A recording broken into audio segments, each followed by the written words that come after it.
Thank you to the Patreon members for their support of the channel.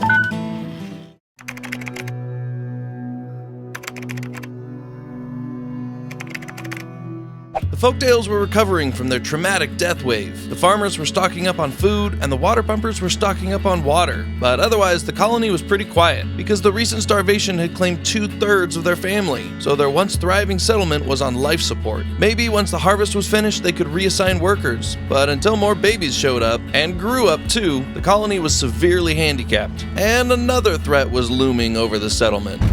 The Iron Teet had arrived to get their revenge. A whole army of them had set up on a hill overlooking the colony, and they were ready to make the Folktails pay.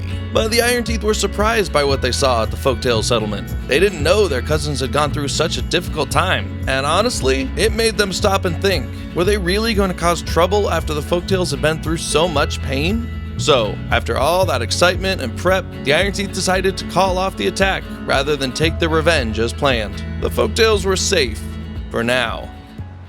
The Iron Teet returned home a little disappointed, to be honest. Retaliation had been such a focus for the colony lately. It had become their main motivation. It was all anyone had talked about in recent days. They had even replaced their leader over it. It was that important to them. And now it just hadn't happened. All that enthusiasm and nothing to show for it. No payoff, no satisfaction. Genuinely the most anticlimactic thing that these beavers could remember ever happening. Or not happening. Maybe Rozzy had been right all along. Maybe pursuing war was always going to end in disappointment. They weren't willing to admit they were wrong, but they decided to at least let Rozzy out of the jail. But what were they supposed to do now? Were they just supposed to go back to work? Keep farming the land? Keep building the projects? But for what?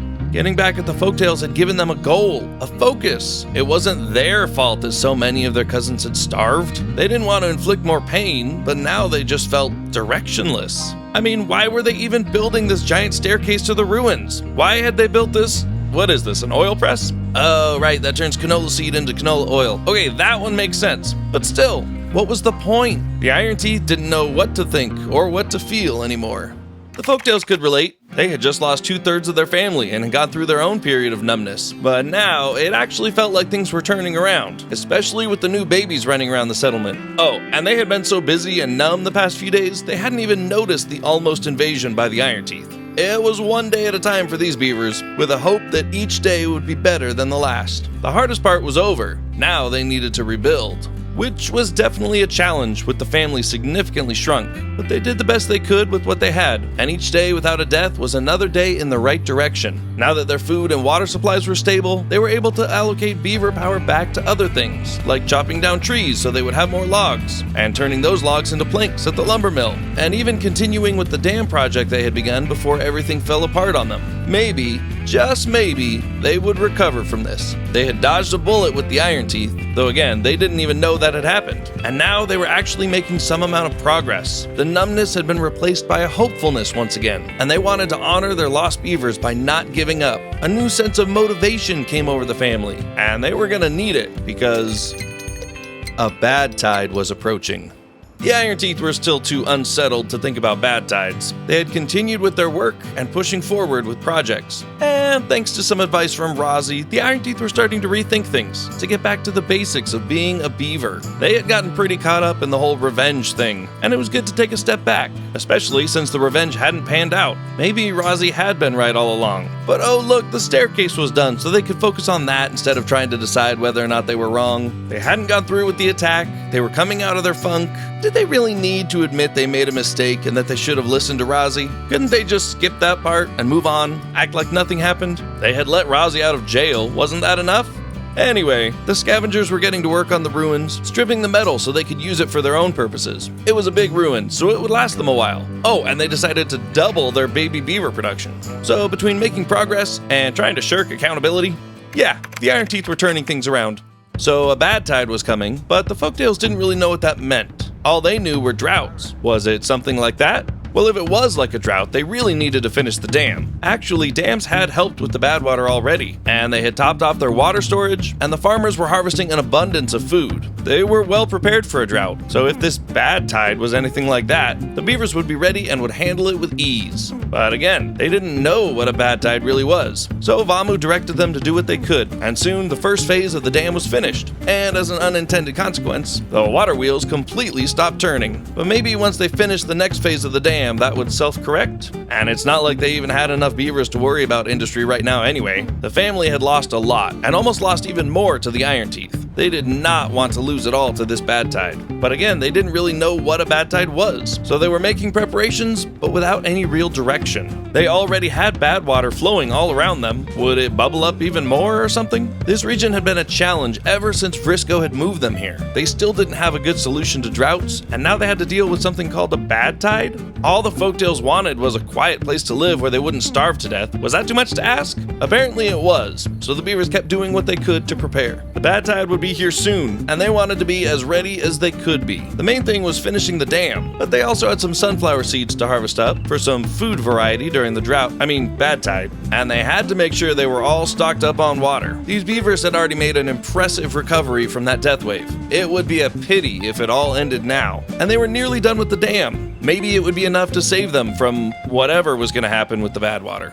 The Iron Teet had not read the signs that a bad tide was coming, but also, they probably wouldn't have cared. They had easily handled every dry season so far. They weren't worried, even though the Iron Teet, like the Folktails, didn't actually know what a bad tide was or how they were supposed to prepare for it. They had a good thing going with their farms, and they were finally bringing in the scrap metal, and their terrace was way above the bad water below.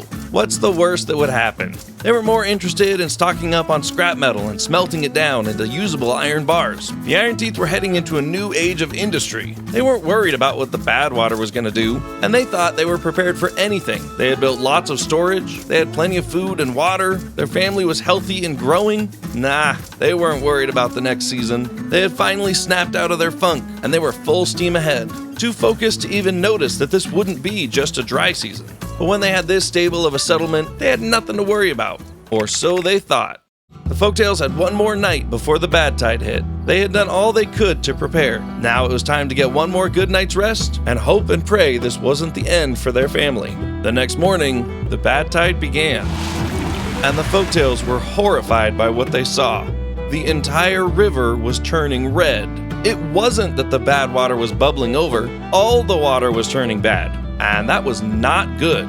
The bad water would choke out the land, killing the plants and trees as it pushed out the good water. But something interesting was going on at the settlement. The bad water wasn't taking over as quickly. It was definitely creeping in, but there was still a lot of fresh water too. The bad water wasn't pushing out the good water as fast, and the good water was diluting the bad water and its effects. And then suddenly they realized the nearly finished dam was restricting the flow of water. That's why the fresh water was lingering, and that was kind of saving their settlement actually, because the diluted water was still keeping their land green. The beavers had inadvertently created a sort of freshwater reservoir. Turns out the dam was a solution to the bad tide, but it wasn't a perfect one. The land was slowly drying out. The fresh water was still being pushed out, just more slowly. The builders did finish the dam, which would help, but would it be enough? Only time would tell. The roller coaster ride continued for the Folktails. And then, to everyone's surprise, the next morning, the waterfall began running blue again. The bad tide had only lasted one day, and now the good water was pushing out the bad water. What a quirky circle of life. Except there was one problem. The Folktails Dam was stopping the flow of water, and the freshwater reservoir was now acting as a bad water reservoir. The river was now flowing around the settlement instead of through it, and the bad water wasn't getting washed away. So after all that, they had to break part of the dam to resume the flow of water, which coincidentally got the water wheels spinning again. Overall though, the Folktails handled the bad tide remarkably well. Luckily, it had only lasted one day this time, and the fresh water pushing in would get everything back to normal. It had been a wild ride for the Folktails recently, but they had survived through it all and had proven their determination. The bad tide had come to the Iron Teet settlement as well, and to their surprise, their stream began spewing bad water. Not only that, but it was flooding onto their land. The Iron Teet had been confident they were prepared for anything, but they were not prepared for this. The bad tide was pushing out the fresh water and overflowing into their settlement. This was shaping up to be a big mess, with flashbacks to the last time they had to leave their settlement. The bad water was going to poison their land and clog up their water pumps. And who knew what it would do to the beavers, who were scrambling to gather resources before it was all ruined. The bad water had taken over their stream, and the greenery was disappearing all around them. Thankfully, the flooding subsided, but it wasn't over yet. The only positive of the bad tide was that the water wheels were still going, so theoretically the beavers could continue running their industries. But that wasn't especially high on their priorities list right now, as they watched their plants withering right before their eyes. The flooding had stopped, but the bad water was still poisoning the ground, and that could have a lasting impact on the colony. The bad tide was affecting the Iron Teet much more than it had affected the Folktails, and there wasn't really anything they could do about it. The bad water was ruining everything, except the scrap metal gathering. I guess that was still fine. But overall, things were bad. At least the day was coming to a close. It had been a challenge, but they made it through. And wouldn't it be nice if the fresh water returned tomorrow? But actually, it didn't. The bad tide continued on into the second day, though we're not sure why. And the Iron Teet had to continue on as well, even though they didn't know what to do. Their plants were dead or dying, their water pumps were well and truly clogged, and the bad water had a particularly bad smell. Kinda like if you put rotten eggs in an oven. So the beavers suffered through another day. They were still collecting scrap metal, and the farmers were harvesting the last kohlrabis that hadn't died yet, but most of the beavers had nothing to do. This was way worse and more gross than a drought. They really had thought they were prepared for anything, and their settlement didn't need any more improving. Had Razi really been right this whole time? The Iron Teet had lost their focus, turned all their attention to the Folktails, and even made Azra the leader of their colony, when this whole time they could have been building up and preparing for something like this. And now they were stuck with the consequences. What kind of example were they setting for their children? The beavers would probably be fine as long as the bad tide ended soon, but they needed to do some soul searching. They needed to come together on what their family was about. The bad tide had many beavers wanting to refocus, but some still didn't want to give up the feud. And as the sun set on their smelly settlement, they were a house divided. They had lost the unity that made them strong. What were they gonna do now?